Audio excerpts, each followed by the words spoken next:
When the sun sets, the undead awaken. To slake their hunger, they feed upon the herd of unaware mortals. Right beneath our noses, the kindred clash against their rivals as they vie for control of the city of San Francisco. Are you strong enough to cheat Final Death and see another night? Vampire the Masquerade Rivals expandable card game from Welcome to Vampire Wednesday, everybody. This is a special pre-recorded session, so just keep that in mind. If you are in the chat, we cannot answer your questions live, so head over to Discord and let us know there if you have questions or feedback. But I'm here with Matt, as usual. We are talking about Heart of Europe, the final set of previews for that. Matt, how are you doing? I'm doing well, thank you very much. Excited to show off, the last of what you've been cooking for Heart of Europe here? Yeah. Only two more clans to go, but there are some cards that are not clan specific that various factions can use. Yeah, we've got, I think, 16 cards to show off, some good options, to just, again, enable more play styles and things like that. Remember, everybody, Heart of Europe is currently open for pre-order, so you can order on the US store if you're ordering for Australia, Canada, or the United States, or New Zealand. The UK store for the UK and the EU store for the EU. You will get the slick, I think it's Sebastian and Emil alt art cards for doing that. No additional cost, and you'll be among the first to have the expansion in your hands later this month. So we'll also be getting those up on the deck builder here soon, so people who are kind of starting to tech for Gen Con, start theory crafting those decks, it's going to get a little bit easier to do that on the deck builder. Real quick, in other World of Darkness news, this is relevant to Katie, who actually runs our stream. Hunter the Reckoning is out now in PDF, so this is the role-playing game. Hunter is a little bit different. It's still set in the World of Darkness, but instead of playing vampires, you're playing mere mortals who are hunting vampires or werewolves or ghosts or any number of other sort of supernatural baddies. Yep. So something a little bit different. It is out. If you're interested in role-playing games, check it out. And you can come back tonight at 6:30 and watch another episode of our live play of that, the day shift. So a great crew making some great action and entertainment playing Hunter the Reckoning. We did have some great Prince of the City events last weekend, so congratulations to Chris sorry if I screw this up, Bargeron, Prince of Atlanta, and Brian Pash, Prince of Milwaukee. So congratulations to both of you two. I would bet that it's reign. I would bet that it's Bargeron, but I could be wrong as probably. Well. Yeah. Bargeron, Chris Bargeron, Prince of Atlanta. We'll edit that other part out. just kidding. This weekend, we've got a rescheduled Prince event in Durham, North Carolina, along with a big tournament in San Diego at Ease Games, and one at Ludoworld Paris in Paris, France. So if you want to take a quick vacation overseas, this is a great weekend to head to France. Still time to sign up for all of those. And coming up in the weekend after, Palm Bay, Florida at Dogs of War Gaming, and then Eugene, Oregon at Castle of Games, and in Berlin, Germany, June 25th. So even after that, we've got about a half dozen more all around the world. So if you have not attended a Prince of the City event, go over to vampirerivals.com/prince and get signed up, because these are a blast and the prizes are super. Matt, you have a little update about Hoard the Herd and what's going on with that. Yeah, Hoard the Herd, which is from the Wolf and the Rat expansion, is an agenda that allows you to gain some agenda at the end of your turn based on how many mortals, what sort of mortals are out there. And when there's one player with Hoard the Herd, it is hard to actually clear the streets. What we have been seeing now at tournaments is multiple players, lots of players in some cases, playing Hoard the Herd. And when you get 2 or 3 of those players at the same table, the streets become bare very quickly, which very easily leads to 4 agenda point turns, which is very fast, faster than we ever intended. So We are currently exploring some errata for the card to make sure that it is not benefited by other players playing it at the same table as you. We're still testing it, so hey, you know, if anyone in the community wants to post something in the Renegade Discord Rivals chat or whatever, you can do that. And if you have some idea on how to make the card a little more fair when there's multiple people playing it, so it's kind of unique in that yeah, you're really working to the same purpose if you have multiple Horde the Herd players, and there's right, really no good way to you can't yeah. put mortals back into the streets. So There is one way to do it, but sure. it's a full action and it only works on vagrants, things like that. So Yep. and the mortals are very easily taken out. And it also makes it where if people are playing Invisible Army or Playthings, they are also helping the Horde players. So this errata, you know, we want to do some errata for this. We will probably announce it next week, which it will then become live in a month after, which would definitely be in time for Gen Con. So Yes. if you're already testing for Gen Con, keep in mind there will be an errata to Horde the Herd coming next week. So give us some input on how you might fix it to make sure that it's not a card that is an agenda that is benefited by having other copies at the table. So we do still want to keep the same thematic to it. We're not looking for a complete rewrite, just some small tweaks. So we have some ideas we've been testing, but you know, we're interested in hearing what you all might have to say about it too. Indeed. One more bit of note. There we go. And then we want to make one quick note.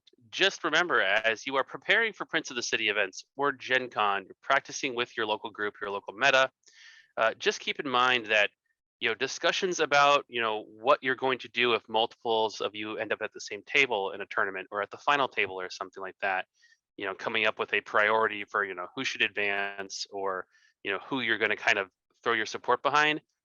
Things like that do count as collusion and can result in penalties both during tournaments or even after. So just be careful. Like, I understand, you know, metas wanting to work together and help elevate everyone, but there is a point at which that's okay and a point at which it comes into the realm of collusion. And just wanted to give people a reminder that in a multiplayer game like that, the temptation can be there. Just be very careful with that. Pretty much anything to add there, Matt? Or does that pretty much sum it up? That pretty much sums it up, yeah. All right, then without further ado, we're going to jump into the previews here.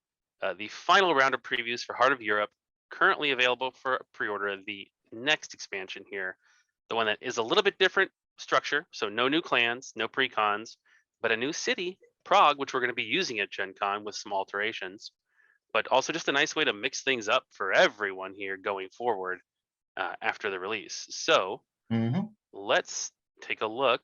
Katie, are the cards up now? Awesome. So Sebastian, 7 blood potency. Oh, yeah. Holy smokes.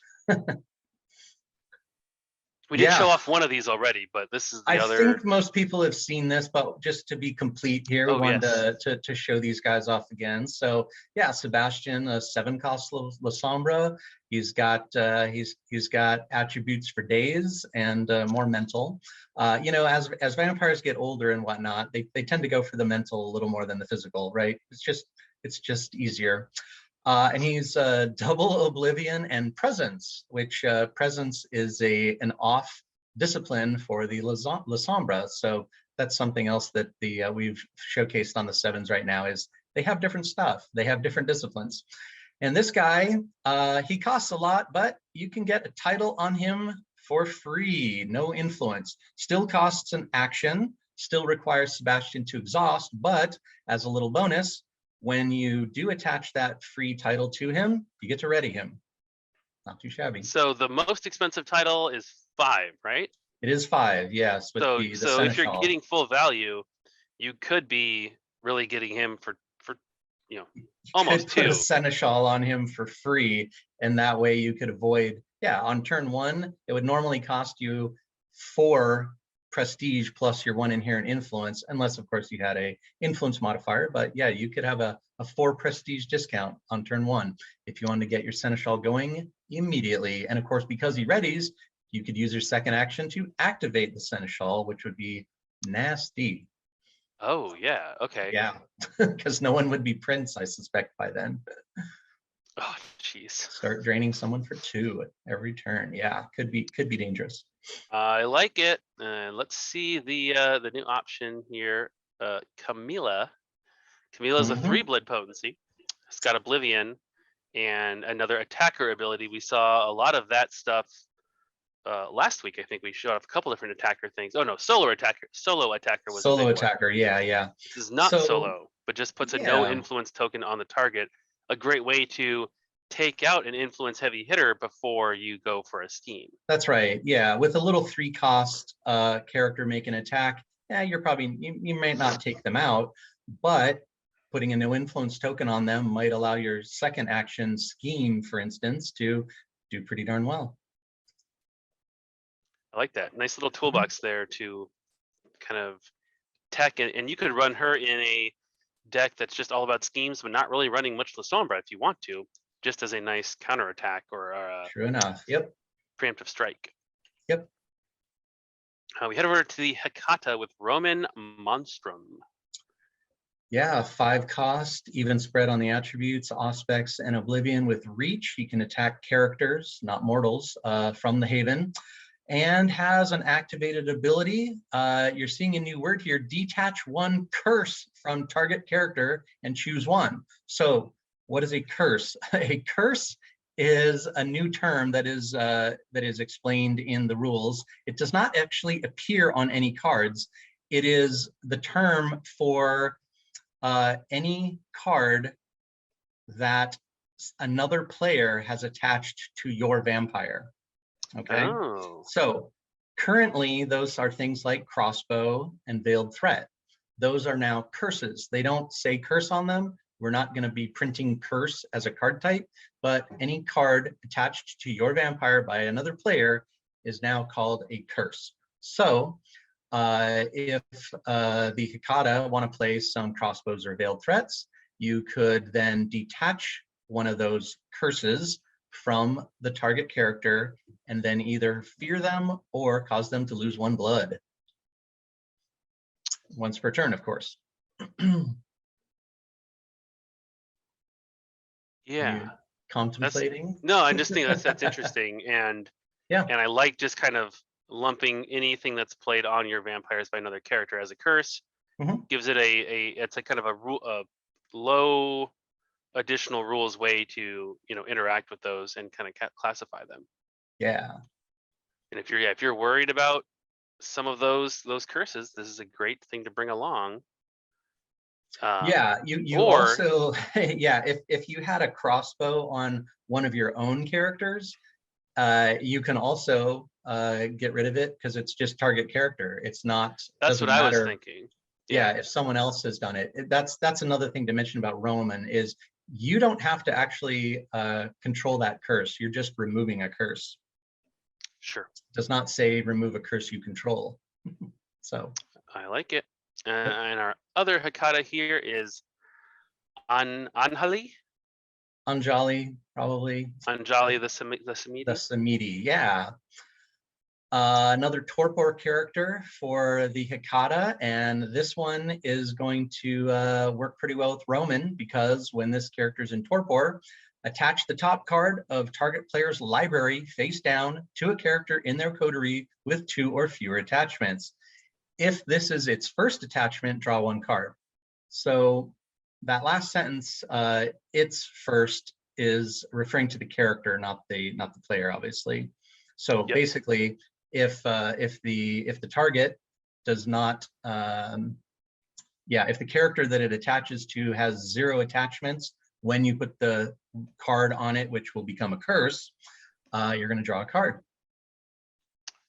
And having the torpor ability works with what Hecata wants to do, having some of those vampires in torpor. Having some characters in torpor. Getting you more cards, more options. That seems pretty useful to me. Yeah, and Anjali has Auspex. You can play it with all the other Auspex tricks that do things to the top of deck and whatnot. So it's kind of part of that theme. That makes sense. Mhm. Excuse me. On to the dedicated clan cards. First, La Sombra with Royal Bling. I love the just the art on this. Only the bling is the color. Yeah, yeah, So that is a cool effect. this is an ongoing unnoticed action, and at the start of your turn, you add an agenda from the general supply to each titled character in your coterie. Yep, and it's not optional. So if you're running low on blood, this might not be a great thing, but get those guys healed up. Yeah, so the La Sombra often want to get a bunch of agenda onto their characters. It'll help with with their agenda card, with their precon agenda card. Forgot the name, and just doing your various combat tricks that use agenda on the characters as well. So can build up over time pretty well, especially if you have more than one in play. Seems to me, so remind me, because I haven't played La Prize Sombra. Prize Fighter is the name of the agenda I was trying to think of. Remind me, the agenda that's on your characters, that is not counting towards your win. You need to move it. Correct. Yes, your agenda total for things like, and this is in the La Sombra Hecata rule book. Yeah, agenda, things that are counting agenda, like a rain on your parade, or anything that's counting lost glory, whatever the conspiracy. Those are only counting agenda on your agenda card. Does not include any agenda on your characters. Yes. Okay. So this seems to me that when you play it is pretty important. Like too early, and you just end up creating a bunch of pinatas that people can whack for agenda. Right. So you want to do it when you have the pieces in place to utilize that agenda quickly. Yeah. Now, of course, yeah, I like it. It's gonna take a turn or two, a couple of turns to get your characters out there, get them titled up, things like that, and then play your Royal Bling. So there is a bit of a setup to it, but obviously having that agenda on your characters can then pay off down the line. On the Hecata side of things, we have Withering Spirit. I think this is pretty cool art. I do love this art. Yeah, yeah. Actually, the rule book has a giant blow up of it on one of the pages that just for some flavor, because it's so cool. But this is an action.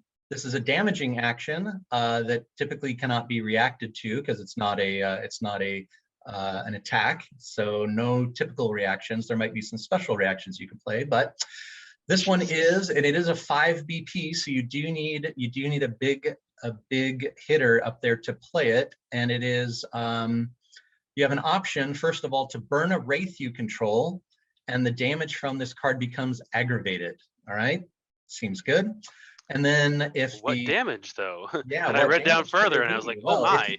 Yeah, so the acting player is going to need to have Oblivion to do it, and you're going to deal 1 mental damage to target character for each wraith in your coterie and each curse attached to the target. So we've seen ways now to attach curses. You might have a couple of wraiths. If your target doesn't have any mental, no need to burn a wraith to do it. And in fact, you'll deal one additional damage if you don't do aggravated damage. But if they do have some mental that you don't want that to prevent any damage, go ahead and burn 1 wraith. You'll do 1 less damage, but they're not going to be able to prevent any with their mental attribute. And without a typical reaction to it, because it's not an attack, they're going to take some damage. They, might be typically 4 or 5 damage, maybe aggravated, maybe not. A little bit less if it's aggravated. Well, and the other great thing about the aggravation, even if they don't have mental, if you want to burn them. True enough. Indeed. Like that's what's scary to me is just. Yeah, of course. Oh yeah, I'm just gonna burn your vampire, and do 3 aggravated damage or something. Good Lord. Okay. Well, let's just be careful, people. Take care of your spirits once takes a little bit of setup to get some wraiths, takes a little bit of setup to get some curses out there, but if you can keep Anjali in torpor, might only take 3 turns to do it. Let's get them loaded up. Moving on to a 4 blood potency, social attack, entrancement, and this runs off of, I believe that's presence, right? That is presence, yes, indeed. Yeah. This is, you may have seen, there's a mental version of this in Seeing is Believing in The Wolf and the Rat, which is also 4 BP, 1 damage. But this is presence, social attack. The target's social attribute does not reduce the damage from this attack. So yeah, just get that damage in when you can, and they won't be expecting it. When you announce a social attack against somebody with 2 social, they're probably figure that you're up to some shenanigans, but what are they going to do? Yeah, and that gives you a good way to crack, someone like Alishu if your main attacker is social. Yeah, it could be very useful. Rapid Reflexes, on the other hand, only 1 blood potency, and this is a both ranged and physical reaction. Yeah. Let's see, it's kind of the opposite of Sucker Punch, where the defender gets to retarget. Indeed, yes. So yes, your attacker is thinks that he's attacking one character, and then you get to reverse Sucker Punch them with a Rapid Reflexes. Sorry, you weren't attacking me. You're attacking another character in the same party, the defending party. And that new defender has +1 shield for each celerity they have. So that celerity is the discipline that's like super speed. So perfect thematic. Yeah, that's why you're seeing the little, the bullets flying through the air with the little matrix effects, because this guy is moving. He's moving so fast. He's able to get there before the bullets do. So that is a fun one. And of course, it doesn't require you to have any particular discipline to use it. But if you've got some celerity in your group, in your party, all the better to soak up that attack. Yeah. So this, you could use it, just meat shield somebody, kind of throw them to the wolves to keep someone alive. But celerity does make it a little bit more survivable. Yeah, it's really good for a deck that is planning on exhausting most of their characters in a party in the streets. Typically, if you've got like a 3-character party and they're all exhausted from using abilities, it's probably better to separate them, unless you're playing like a Cloak of Shadows or something that can do group defense. But otherwise, if you don't have a ready character in that party, you might as well separate your party a little bit so that you don't have to suffer like a Molotov cocktail or a drive-by, things like that. But this might have you thinking otherwise. It's now okay to have 3 characters, two or three exhausted characters in a party, because you can just send, doesn't matter who they attack, you decide who they attack. And I just made the connection that they don't need to be ready. They don't need to be ready. It's just, very versatile. Cool. Yep. Fortify the inner facade. This is, on the other hand, social and mental reaction. Social and mental. Yep. You're playing this card face up because it is an effect that will preempt. Well, let me just read it. Play this card face up. If your foe's attack card would cause you to lose or spend prestige, gain 3 prestige first. And if you have, if the attack does not cause you any prestige pain and you have fortitude, it gives you +1 shield. So this is going to be a great card for anyone who is worried about some of the nasty prestige drain cards like Demand Obedience. There is a lengthy FAQ on this, because lose or spend includes direct loss like a Demand Obedience. Spending from a backhanded compliment tells you to spend your prestige. Stealing, which is from something like a biting comment, or contributing. Very popular card. Yeah, or contributing, which can be from faulty logic. Now, there is a caveat, and this is mentioned in the FAQ, that the biting comment only has the potential to cause you prestige loss, but you only gain the 3 prestige if the attacker chooses to steal 1 prestige from you. And of course, they decide that after your reaction is revealed, because you're playing it face up, because it preempts. Okay, it wouldn't do much good to have it trigger afterwards, because that demand obedience might be knocking you out of the, down to 0 prestige anyway. So this actually happens first. And then you have a little bit of a cushion so that perhaps you don't get whacked as hard by that prestige loss. Makes sense. And like, yeah, a biting comment, they may decide instead to do the damage, but if you are well suited to defend that damage and instead you were very low on prestige, that's still very worth it. Oh yeah. Yep. Cool. Bread and circuses. So this is a scheme for those scheme fanatics out there. Influence conflict. Should you give each player a reward, and then you choose a different reward for each player. Right. There's draw 4 different, draw a card, gain 1 prestige, gain 1 agenda, or they mend 2 blood on 1 character they control. We capitalize reward just to make it something we could key off in the future. Nothing currently triggers off of rewards, but that is something that could happen in the future. So this is a cool scheme for anyone who likes to play traffic cop at the table and make sure that nobody gets knocked out before they do the knocking out. And it seems also this is a scheme that you could have some good, maybe some deals around, like, Indeed. oh, I'll back it if you give me the prestige, or I'll back it if you let me get the card. Some real good negotiating here, because you probably have a good idea of who deserves what, but if there's one person who's the breakaway leader, you can also decide how you're going to slow. You can give them whatever turns out to be the worst option, of course. Yeah. Yep. I like that. That's a fun one.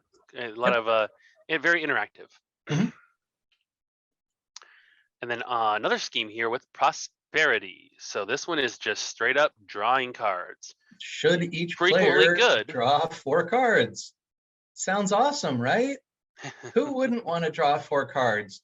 Well, maybe if the person calling you rival has a disheveled shelves as their agenda card, you might not be so much in favor of this, because not only are you going to draw 4 cards, but they're going to draw more cards that are going to make you draw more cards, and that's just not ideal. But I bet the other players are going to love it. So bring those influence modifiers or other ways to have some say in what happens at the table. Right. Beware, of course, that people running disheveled shelves may not flip it up until they cause a discard to you, which they can convert that discard into draw. So they might leave their agenda, that disheveled shelves, face down for a little while. Good point. So beware. That is a very good point. Yeah. A new title, only 2 blood potency requirement, the Whip of the Primogen. Primogen, we'll give you a little teaser on something else related to primogens here at the end of the stream. Nice. I didn't even tell Matt about, but it's pretty cool. Yeah. But this is a title, 1 per player, so another one like the Primogen title, where each player can have 1 in play. Yep. And just costs you 2 influence, and this gives them influence for presence that they have. For each presence, yeah. You probably noticed there's a few presence things in here. We kind of underserved presence in the first set because we were trying to make all the disciplines equal, missing the fact that there were 3 different clans in the core set that all had presence. So really there should have been more presence to go around. So anyway, one other thing you might have noticed is the top line there, exert 2 influence to attach. That's different than how we've done it before, and it explains in the rule book. We're trying to save some space. Obviously, there's a lot of text on here. So now the top line is just telling you how much influence to exert. The previous version also, some people wondered, oh, well, does it have to be influence only from the acting character? So now it's a little more obvious, hopefully. So we don't write it in the cost effect template to avoid that. Sure. And then the other thing, so not only does this give you influence for the presence, but at the end of your turn, lets you remove a no influence token from 1 character in your coterie that matches this character's clan. Now I noticed it doesn't say 1 other character. Correct. So you could remove it from this one if you spent their influence. Absolutely, yes. You can indeed. You can indeed. Yeah, you match your own clan, obviously. So yes, if you don't have anyone else that's currently has a no influence token on them, they can remove it from themselves. Or Now, is or the even whip if of you the just want to, primogen whether refer I to should a? say whether or not you can always choose the whip, but you can also choose other characters who share the same clan as the whip. There you go. Does whip refer to the Indiana Jones cracking thing, or there's a title like party whip or something, right? Isn't that Yeah, a thing? yeah, it's kind of a nickname, but it's kind of stuck. A whip in politics, at least in the U.S., it's probably elsewhere as well. A whip is kind of the person who goes around to each of the members of the party to make sure they're voting correctly on various bills and things. Okay, cool. Yeah, That's kind of what I was thinking. It kind of works. yeah, All right. Fourth tradition. So another tradition here for those of you who are into the World of Darkness, sort of in the vampire history. The yeah. accounting. This is the fourth tradition, but it's the fifth one we've done. And for those in the know, there are 6 different traditions. So I'm sure you could figure that there's going to be one in the next one. But yes, this one is a little different. It doesn't sit out in play. It's not ongoing. It's just an action, but attached to target leader with 2 or fewer attachments. So when another character in this leader's coterie makes an attack or uses an activated ability, this character loses 1 blood. Oof. So So yes, this is a curse.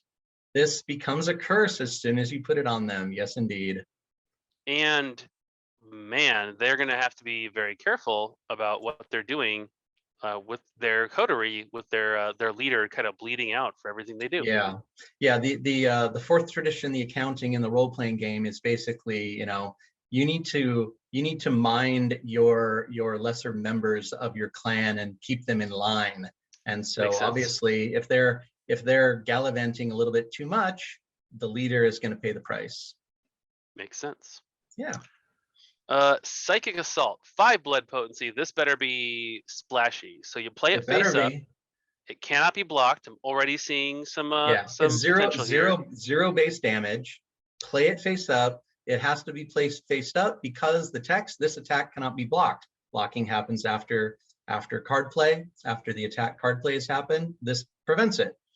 With Auspex, reveal the top card of any player's library plus X damage equal to the BP of that card. So, yeah, that could range anywhere from 0 to 6. There are a couple of 6s out there. Yeah. Yeah. So ow. And there's now some ways to know what's on top of someone's you deck. could use search engine. You could use some of the new Auspex abilities to peek, or take a card out of their hand, put it on top of their deck, and then hit them with it. But of course, you can also choose your own library, so search engine becomes valuable as well. Yep, that definitely delivers.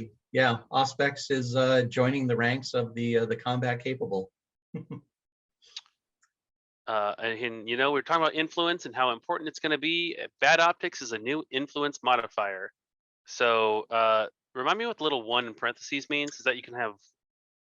Yeah. Is that new, or is that existing? Yeah, you can only play 1 in the action. Right. You can only play 1 to modify.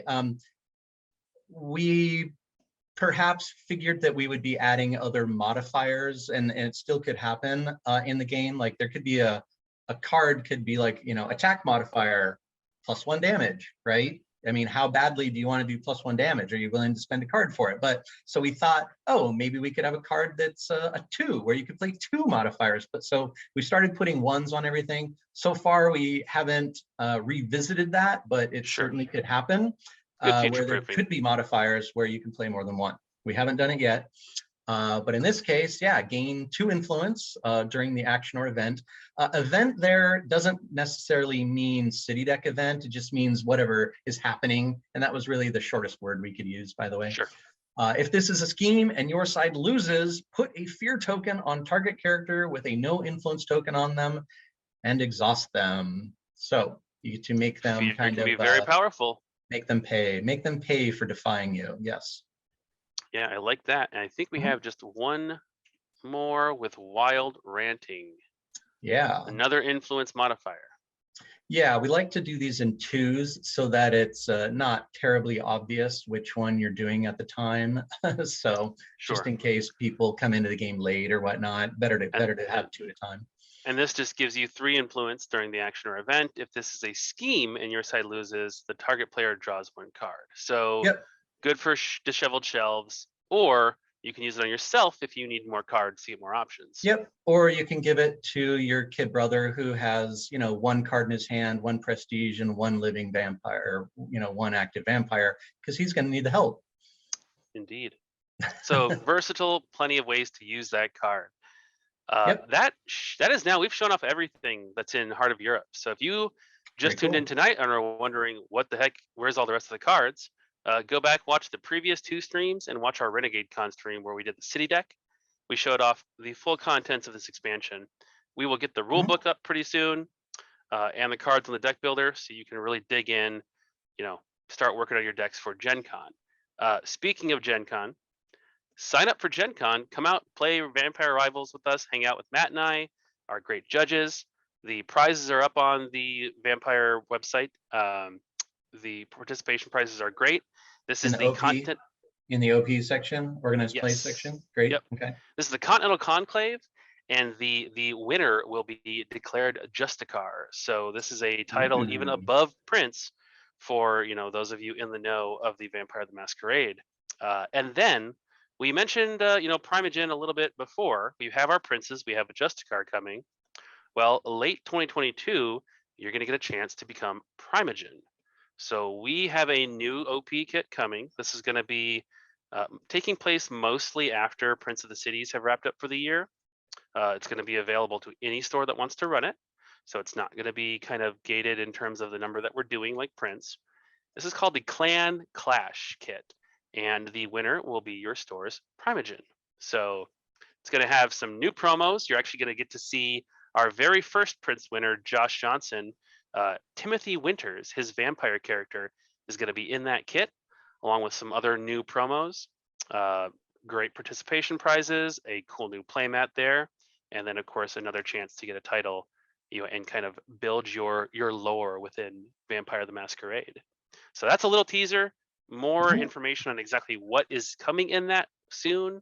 If you're retailers and you want to know about that, I will have a newsletter going out very soon with a way to sign up for more information as it becomes available. But just wanted to let people know there is more stuff coming after Prince of the City, and it's pretty darn cool. But that is all we have for tonight. Like Matt said, if you have input on the Hoard the Herd errata, hit us up on Discord. If you have questions about cards, head over to the Rules Questions channel on Discord. If you just want to say that you love the stream and we can do, know better, please tell us that on Discord too. But Matt, thanks for hanging out. Everyone, thanks for tuning in. Anything else from you, Matt? I think we're good. All right, then everyone, enjoy the rest of your evening and tune in to the day shift after this if you are at all interested in Hunter the Reckoning. Good night.